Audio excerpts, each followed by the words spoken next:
Assalamualaikum warahmatullahi wabarakatuh. Perkenalkan, nama saya Yulia Afida Damayanti dengan NIM 201031006 dari kelas PGMIA, mata kuliah eksperimen IPA dengan dosen pengampu Ibu Irma Rumaya. Pada video kali ini kita akan melakukan eksperimen IPA dengan judul eksperimen pada cermin cembung. Adapun tujuan dari eksperimen yaitu satu, untuk mengetahui apa saja sifat-sifat bayangan pada cermin cembung. Yang kedua, untuk mengetahui titik fokus pada cermin cembung. Lalu, apa itu cermin cembung? Cermin cembung adalah cermin yang permukaan bidang pantulnya melengkung ke arah luar. Cermin cembung merupakan cermin konveks atau cermin negatif. Pada cermin cembung, bagian mukanya berbentuk seperti kulit bola, tetapi bagian muka cermin cembung melengkung ke arah luar. Cermin cembung memiliki 3 sinar istimewa, yaitu 1. Sinar datang sejajar sumbu utama dipantulkan seolah-olah berasal dari titik fokus.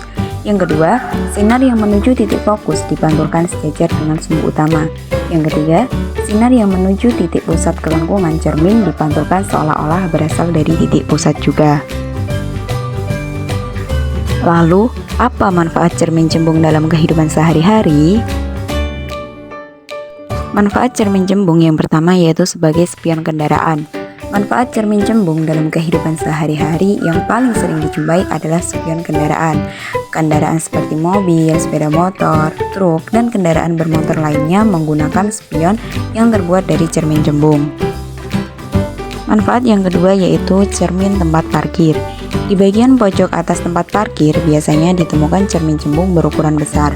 Cermin cembung di tempat parkir berguna untuk memberikan pandangan luas bagi pengendara sehingga pengendara dapat memarkir kendaraannya dengan mudah. Mari kita mulai eksperimen. Langkah-langkah eksperimen yang pertama yaitu siapkan alat dan bahan. Adapun alat dan bahan yang digunakan adalah sebagai berikut. 1 buah cermin cembung, 1 buah lilin, 1 buah korek api, 1 penggaris yang berukuran 30 cm, serta 1 lembar kertas HVS berwarna putih. Yang pertama yaitu percobaan dengan jarak 10 cm. Langkah yang pertama yaitu ukur jarak antara benda dengan cermin cembung pada jarak 10 cm menggunakan penggaris. Setelah itu, nyalakan lilin menggunakan korek api. Letakkan lilin pada jarak 10 cm dengan menggunakan penggaris.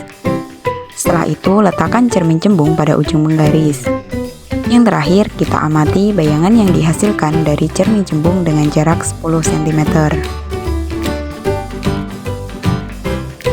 Adapun sifat bayangan yang dihasilkan pada jarak 10 cm yaitu maya.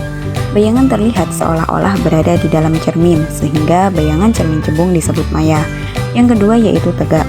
Bayangan yang dihasilkan berbentuk tegak. Yang terakhir yaitu diperkecil. Bayangan yang dihasilkan dari cermin lebih kecil dari benda aslinya, sehingga bayangan pada cermin cembung bersifat diperkecil. Selanjutnya yaitu menentukan titik fokus pada jarak 10 cm. Letakkan lilin di depan cermin cembung dengan jarak 10 cm. Lalu, tempatkan kertas HVS di depan lilin untuk menangkap bayangan yang dihasilkan. Ukur jarak bayangan yang dihasilkan oleh bayangan dengan cara mengukur jarak dari cermin cembung hingga ke kertas. Pada jarak 10 cm didapatkan jarak bayangan sebesar 35 cm. Untuk menentukan nilai fokus digunakan rumus 1/F sama dengan 1/S ditambah 1/S aksen. Jika diketahui jarak benda sebesar 10 cm dengan jarak bayangan 35 cm, maka nilai titik fokus yang dihasilkan yaitu min 7,8 cm. Selanjutnya kita akan melakukan percobaan dengan jarak 20 cm. Langkah yang pertama, ukur jarak antara benda dengan cermin cembung pada jarak 20 cm dengan menggunakan penggaris.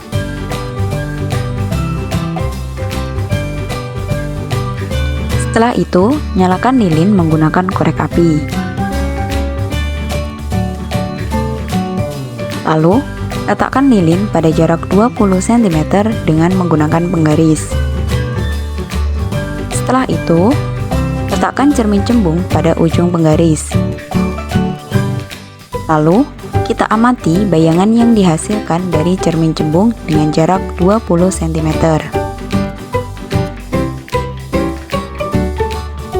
Adapun sifat bayangan yang dihasilkan pada jarak 20 cm yang pertama yaitu maya. Bayangan terlihat seolah-olah berada di dalam cermin, sehingga bayangan cermin cembung disebut maya. Yang kedua yaitu tegak. Bayangan yang dihasilkan pada cermin berbentuk tegak. Yang terakhir yaitu diperkecil. Bayangan yang dihasilkan dari cermin lebih kecil dari benda aslinya. Menentukan titik fokus pada jarak 20 cm. Letakkan lilin di depan cermin cembung dengan jarak 20, lalu tempatkan kertas HVS di depan lilin. Setelah itu, ukur jarak bayangan yang dihasilkan oleh bayangan. Pada jarak benda 20 cm, didapatkan jarak bayangan sebesar 50 cm. Jika jarak benda sebesar 20 cm dengan jarak bayangan 50 cm, maka nilai fokus yang dihasilkan yaitu min 14,2. Dihasilkan dari rumus 1/F sama dengan 1/S ditambah 1/S aksen. Yang terakhir yaitu percobaan dengan jarak 30 cm. Langkah yang pertama yaitu ukur jarak antara benda dengan cermin cembung pada jarak 30 cm dengan menggunakan penggaris. Setelah itu, nyalakan lilin menggunakan korek api. Lalu, letakkan lilin pada jarak 30 cm dengan menggunakan penggaris.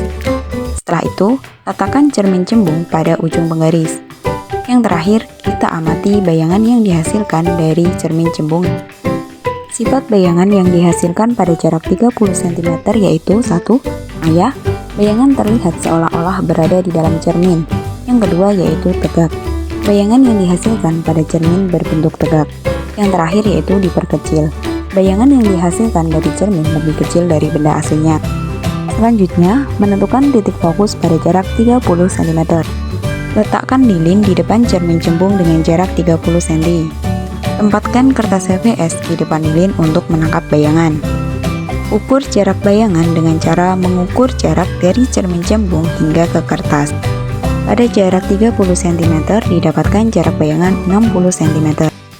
Diketahui jarak benda 30, jarak bayangan 60, maka fokus yang ditemukan yaitu min 20 cm dengan rumus 1/F sama dengan 1/S ditambah 1/S aksen. Karena cermin cembung merupakan cermin negatif, maka nilai titik fokusnya juga negatif. Kesimpulan, di percobaan yang dilakukan dapat dilihat bahwasanya sifat-sifat bayangan yang dihasilkan pada cermin cembung yaitu 1. Bayangan dari lilin seolah-olah berada di dalam cermin, sehingga bayangan ini disebut maya. 2.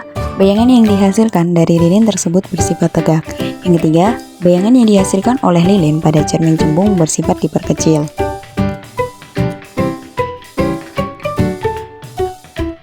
Dari ketiga gambar di atas dapat diketahui bahwa semakin jauh jarak benda ke cermin, maka akan semakin kecil bayangan tersebut.